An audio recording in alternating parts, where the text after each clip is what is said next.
Well, welcome folks to week 23, I believe we are on, and I'm going to do 2 weeks worth of updates here since next week I'm not going to be able to do one. We are finishing up, we finished up the book of Jeremiah, and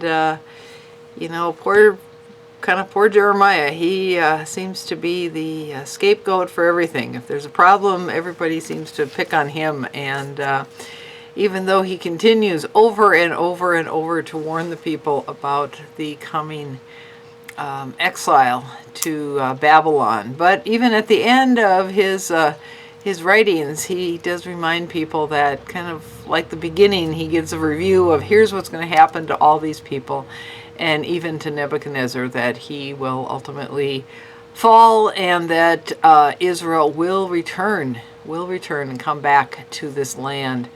Then he writes Lamentations. Lamentations is attributed to Jeremiah, and it is so much about the city of Jerusalem, and even his writings were about the city of Jerusalem, giving us that broad perspective from when things started to go bad to when things were bad, but yet there's always ends with that hope of the people will return.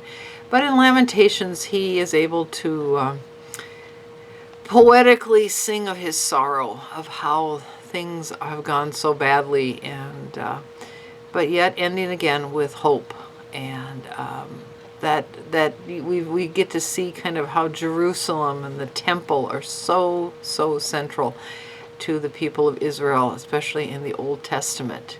And then we get into the book of Ezekiel, another one of the major prophets, and Ezekiel covers a wide range. He's kind of a contemporary of Jeremiah's. So we see things from a slightly different angle. And Jeremiah tells his story with a lot of visions. He receives, instead of so much of this, thus says the Lord, it's more of I had a vision. And people have to then think about what these visions mean. And some of these characters and themes that we see in Ezekiel, we'll see in Daniel. And so look for especially these 4 characters: the lion, the man, the ox, and the eagle. And who do they represent? What do they represent?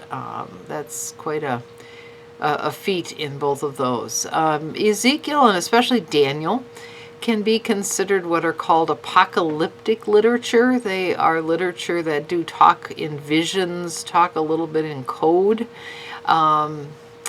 Whenever you see the curtain was pulled across or a door was open and I saw, that's telling the story in an apocalyptic manner.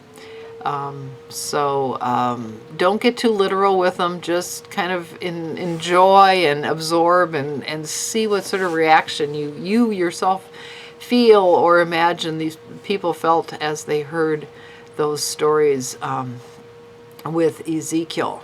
And then you get into Daniel, the same thing. Daniel is different in that Daniel was a very young man when the exile began. So we pick up where the people go into exile, and we see how it is that they adapt to being in this new culture, how they are able to maintain the integrity of their religion while being part of a different culture. Very much an immigrant theme, this idea they are aliens and immigrants again in a foreign land, and how it is they are to, by their mere presence, kind of enhance and change the people there. Back in Jeremiah, when they were warned not to go to Egypt, that they would, bring trouble. In this case, they bring blessing. And we also then see the return of the people in Daniel back to the promised land. But Daniel himself, almost like Moses, does not return to that promised land. He can do better remaining at the court.